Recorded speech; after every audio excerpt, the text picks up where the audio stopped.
We are going to open with number 17 in your derivative notes. So similar to your opener from yesterday, so that if we had any trouble at all yesterday, we can clean that up today. So part A, you're reviewing your continuity piece, and whether or not this function g is continuous at x equals 1. And in part B, whether or not g prime of 1 exists. I think there is a typo in your problem. So this should be 3x minus 1. I think you all have 4x minus 2, if I'm remembering correctly. I like the 3x minus 1 better. It's a little more interesting. Okay? Now I'm a little bit more. It gives us a good contrast from what you did yesterday. All right, let's take a look at your opener. And your opener is a good place to self-assess multiple things. Number one, you've got some review for your exam coming in a couple weeks dealing with continuity. And you've got the fact that you have to do a proof. In other words, part of an AP free response question where you're going to have to write and explain. Not only do I know the answer, whether or not this is continuous at x equals 1, but I can prove it. And then in part B, we've got our newer piece where we're dealing with derivative, and we're having to decide whether or not g prime of 1 has a value or doesn't have a value. Now, we've talked a lot about, while it's not a requirement, I would strongly recommend you get yourself in that habit of drawing you a graph of a function like this. X cubed plus 1 is simply a basic graph. This is not a hard graph to draw. It's moved up 1 unit. Y equals x cubed looks something kind of like this. And we're moving it up 1 unit. Okay? So that would start here. And then we're drawing this portion of it, starting here at our little curve. We're going to look something like this. Okay? 3x minus 1, of course, is just a line with a y-intercept of -1 and a rate of change of 3.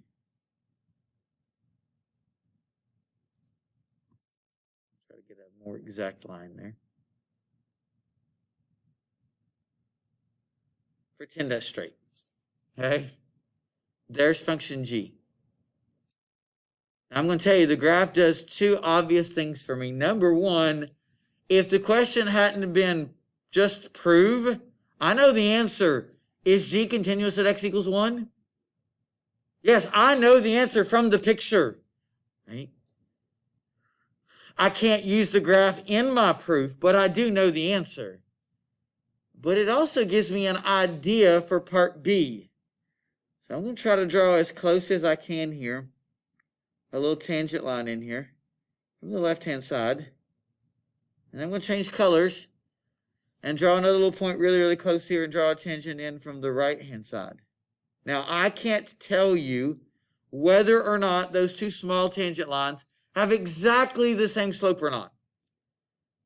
But I can tell you it looks like it's very possible. Unlike yesterday where when we looked at the graph, it was very obvious those two tangent lines, as secant lines, as we got really, really close to, in this case 2, did not have the same slope. The graph here makes me think this is at least a possibility. So it helps me to have an idea when I get to part B. All right, so let's deal with part A. I'm dealing with continuity. Michelle, what does it mean to be continuous at x equals 1?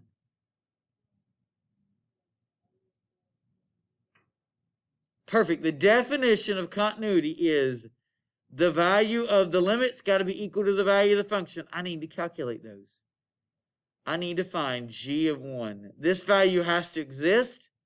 It does. That's one advantage to our graph. We know that value is equal to 2. I also have to calculate, as Michelle pointed out, the value of the limit as I approach 1 for g of x. That means I have to look at the limit as we approach from the left and from the right. They're two different pieces of our graph.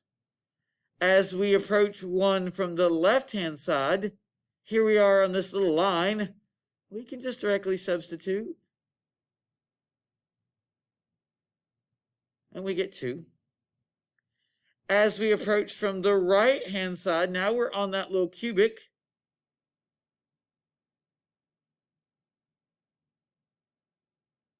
But we can also directly substitute. That is the value of our function. We've already done that work. Those two things are equal.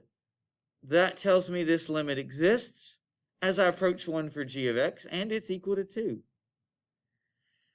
And Michelle pointed out there are 2 parts I have to think about with continuity. Not just is there a function value, not just is there a limit, but are they equal to the same thing? And I have to state that in my proof. So when I write my nice little pretty concluding sentence, and I make my English teacher really proud because I use good grammar, since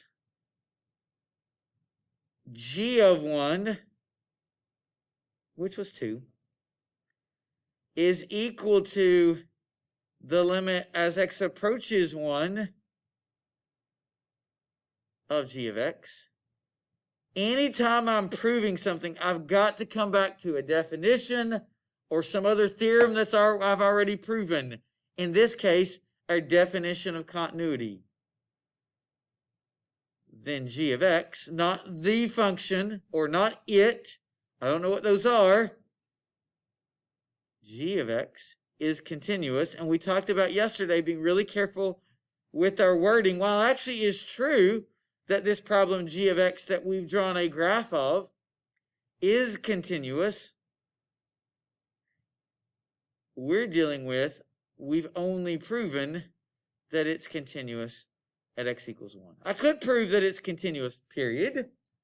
But all we've done is work to prove that it's continuous at x equals 1. Are there any questions at all in part A? Because I can guarantee you when you go to take your AP exam, you are going to deal with continuity. It will be on your semester exam. It's one of the most important topics we have in calculus. Okay, then let's go to part B. Part B, we're dealing with g prime, but the reality is in part B, the work you did in part A, this is the most important part. To making sure I don't make a mistake and I don't mess up, to know that it doesn't matter which piece of this graph that I'm on, g of 1 never, ever, ever changes. We want to know g prime of 1, the slope of this curve, the slope of the tangent line at x equals 1. So we need to find slope. The change in y divided by the change in x. Now this would be the slope of our secant line between the point x comma g of x and 1 comma g of 1.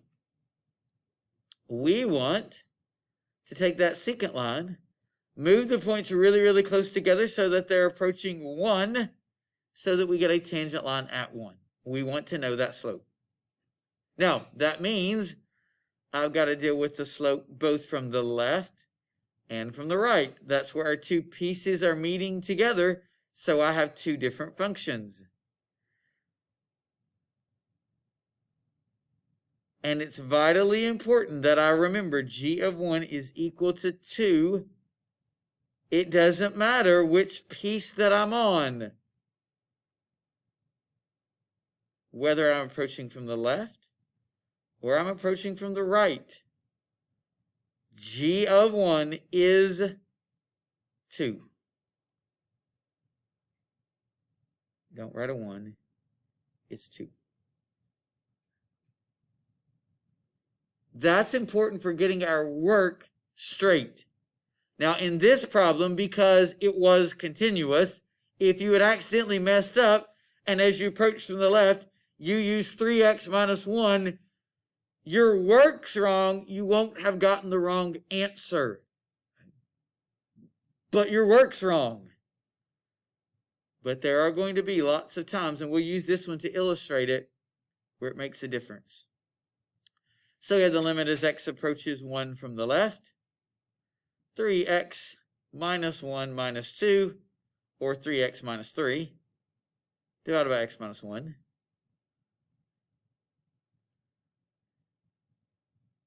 And that, fortunately, is a limit that's not terribly difficult to calculate. I hope one of the things you're noticing as you deal more and more with our limits in terms of derivatives, you're getting better at evaluating those limits. Even if you were good before, the more practice we get, the better we're going to get at that. This one we can do by factoring. And we get the value of our slope. Should be exactly what you anticipated. When we're on that line, we have a slope of 3. Now over here, when we're on our little cubic, as we approach 1 from the right-hand side, the limit as we approach 1 from the right of x cubed plus 1 minus 2, I can't directly substitute the way it's written. But I do have 1 minus 2 gives us negative 1, and we just have x cubed minus 1, which is a nice, pretty, perfect cube that we can factor.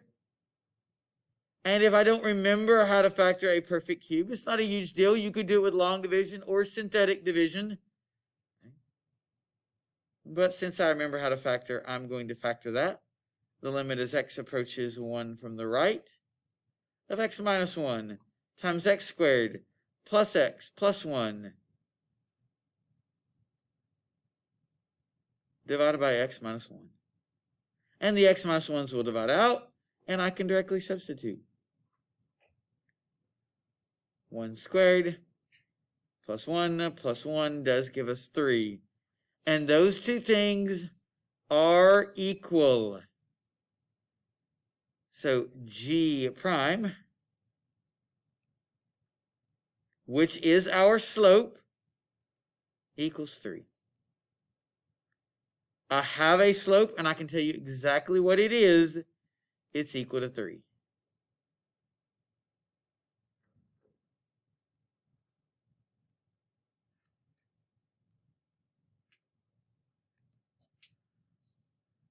Now, are there any questions there?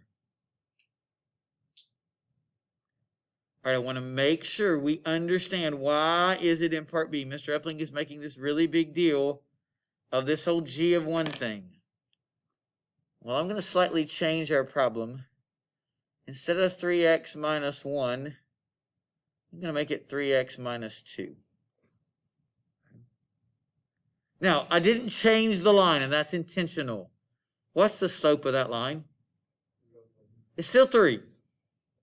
So when we come down here and we go to calculate slopes, and we do g of x minus g of 1, is the slope still going to turn out to be 3?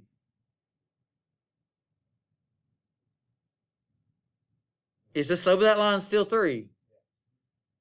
Nope. Not at 1, it's not.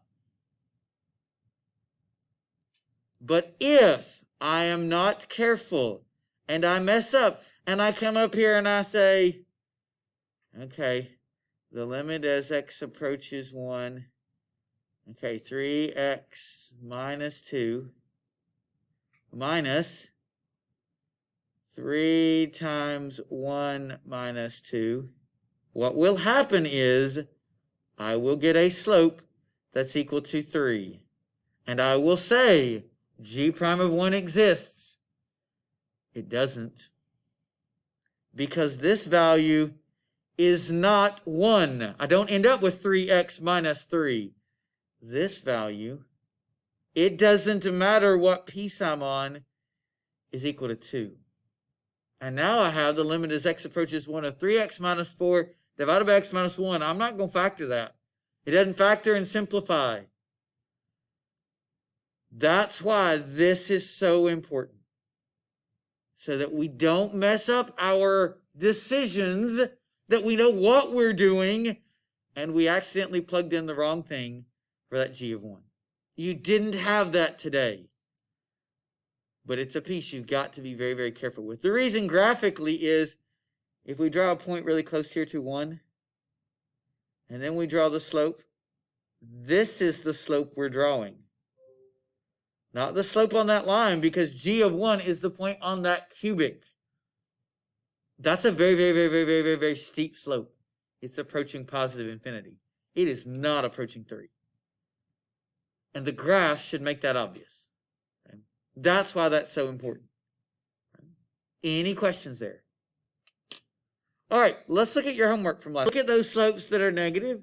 They're becoming more negative, very, very steep negative values. Well, this is not it. Those are not becoming more steep negative values. I'm done, but we'll match. Small negative values becoming really steep negative values. Okay, that works. Okay, up here I've got, well, a pretty big negative slope. It's becoming less negative, and it's flattening out in here. Okay, less negative, it's flattening out. Okay, that makes sense. And then I got these slopes. They're starting to become bigger and bigger negatives again. Okay, bigger and bigger negatives again. That matches. Okay, then I got this slope right here. It's a really big negative slope. They're becoming smaller negative slopes. I get out here on the end, and that's almost 0. Big negative slopes, they're becoming less 0, almost 0. I've got choice C. That's going to be the derivative of this graph we were given to start with.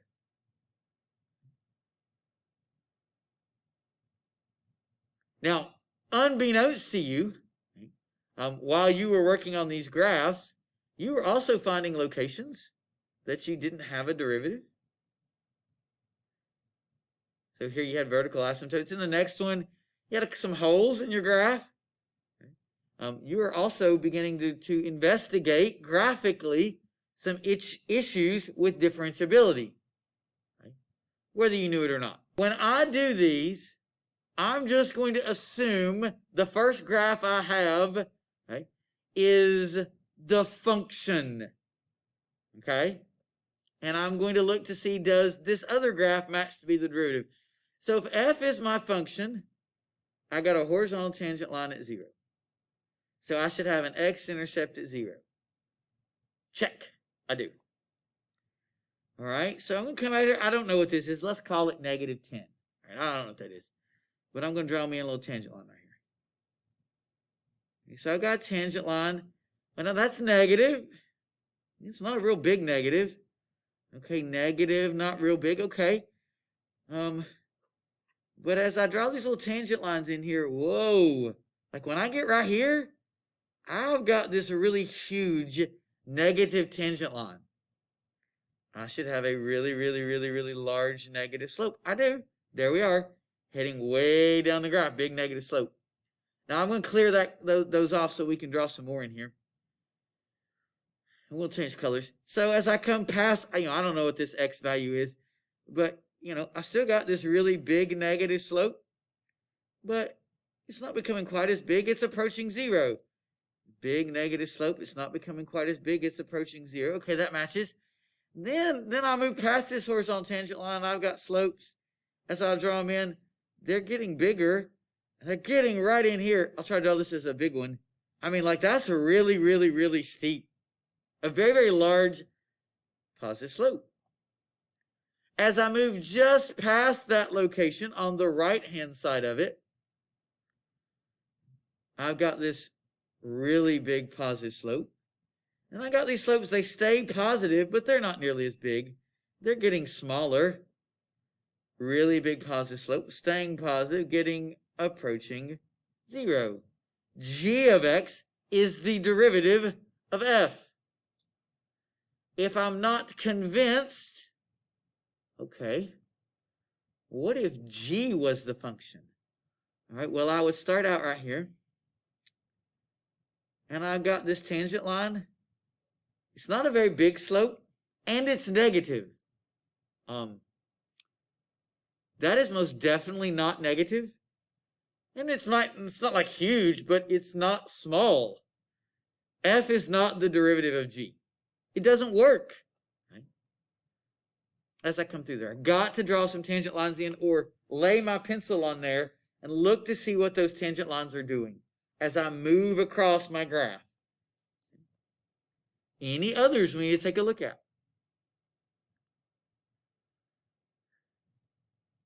Okay. So let's look at the other part of your homework, which you didn't do.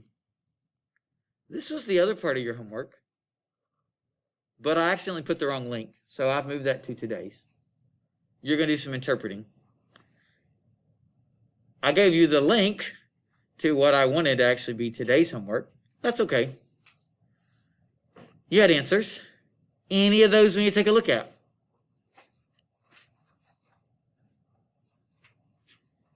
You had some drawing of derivatives. You had some interpreting, which is the most important part of calculus.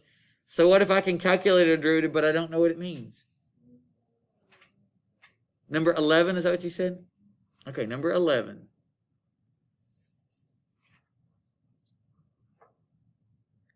All right, so number 11. Use your graphing calculator to graph the derivative of the function. Then identify the derivative function by looking at the graph. So let's grab our calculator.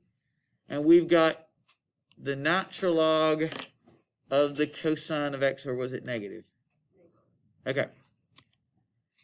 So, yesterday we reviewed how to graph our derivative. So it gives us a chance to make sure we're comfortable with that. The negative natural log of the absolute value of the cosine of x. Oops. I didn't get my absolute value first. There we go.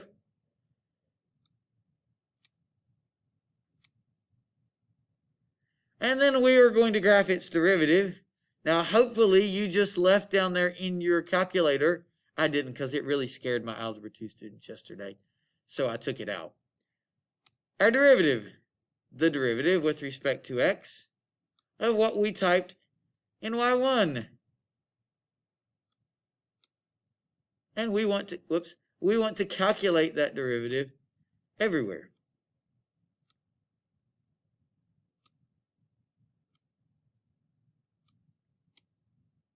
Now, I don't really want to see the graph of the opposite of the natural log of the absolute value cosine of x. So I'm just going to turn that off. I don't need to see it. I just need to look at its derivative. Hang on, let me adjust my window here.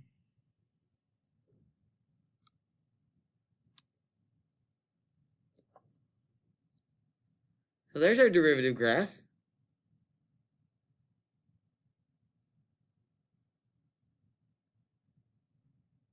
And that should be a graph you just recognize. It's a very basic graph. What's that the graph of? That's the graph of tangent of x. Tangent of 0 is 0. Right over here we got the tangent of pi over 4. We got a y value of 1. Tangent of negative pi over 4. We got a y value of negative 1. Here's our vertical asymptotes out here at negative pi over 2. A little more than negative 1.5. Out here at pi over 2. A little more than 1.5. And it's periodic. It's repeating itself over and over and over again. Not ready yet to give you that problem and ask you to calculate its derivative by hand to know that it's tangent of x. But we can use the graph to do that. Any other questions there with your homework problems that you had answers you could check? And in your derivative notes, I want you to go back to problem 12. Nope, I think it's 13. Yeah, we finished 12 yesterday where we graphed the derivative there of our little polynomial. I want you to try 13 and 14. I want you to graph their derivatives, and especially when you finish with number 14, I want you to take your calculator and I want you to check your work. Okay? And I want you to see, don't go check it yet in your calculator, but once you graph the derivative, ask yourself, kind of like you did in your homework, do I know what this is the equation of? You should, okay, as you graph those derivatives. As you do, if you've got questions, let me know. All right, let's check your two little problems. So in problem number 13, we have 1 divided by x. We'll draw us in a few little tangent lines here.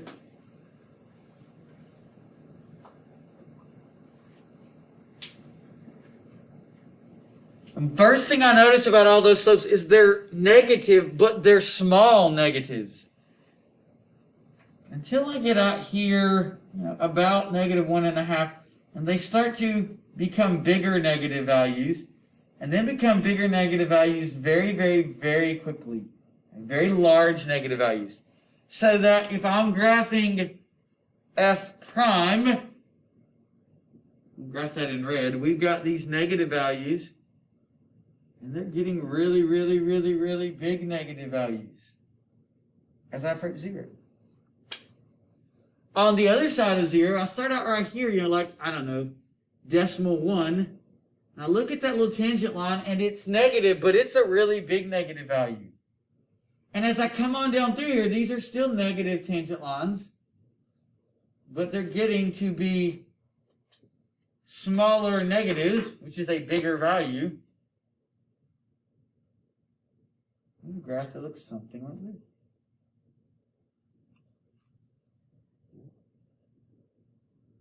Questions there in number 13. We did a good job with that. All right, number 14. We've got f of x is equal to sine of x. Now, where I would have started is I would have started at these locations where I know exactly what slopes are. I've got some horizontal tangent lines. And I know exactly what those slopes are. And I know the locations. So all of those locations, I got a lot of these because sine just continues to repeat itself over and over and over again. And then I'm going to look for patterns. Okay? So I'm going to start right here at 0 because I think this is an easy one for you to see. And I'll try to draw as straight as I can. What can you tell me about the slope of that tangent line? Right there when x equals 0. Okay, it's positive. Yeah, it's about 1-ish. Okay? All right. So on my derivative graph, f prime of x, when x is 0, I need a slope that's positive-ish around 1. Okay, so let's fill in then. Okay, well, as I draw more tangent lines in here, they're still positive, but they're getting smaller. So I need some tangent lines that are positive and they're getting smaller. Okay, after this horizontal tangent line, they start to be negative, and they're getting to be bigger negatives until I get about right here, and then they start to become smaller negatives again. Okay, so bigger negative values starting to become towards 0 again. And then I have that same thing repeating itself.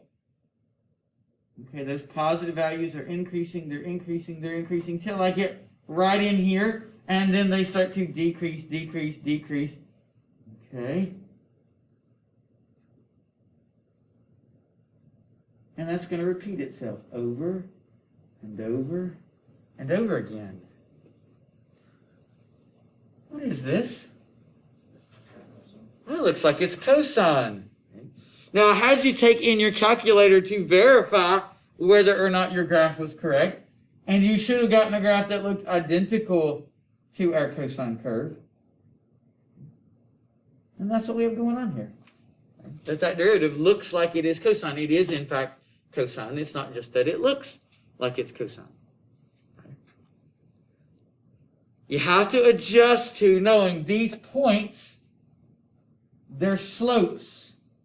The y value is the slope of f of x at a particular x value. Don't let it bother you that you don't know exactly what those values are. Okay? All right. Tonight, for your homework, you have maybe the most important homework I've given you in a few weeks. Because you have some interpreting to do. You aren't going to be calculating anything as you deal with the relationship between a function and its derivative. But it's a really, really, really important piece. Okay? All right, guys, have a great, fabulous Thanksgiving. Enjoy your time off. Stay healthy. And I'll see you all in a little over a week, because I don't see you all again until next Thursday. Bye, guys at home. Have a great Thanksgiving.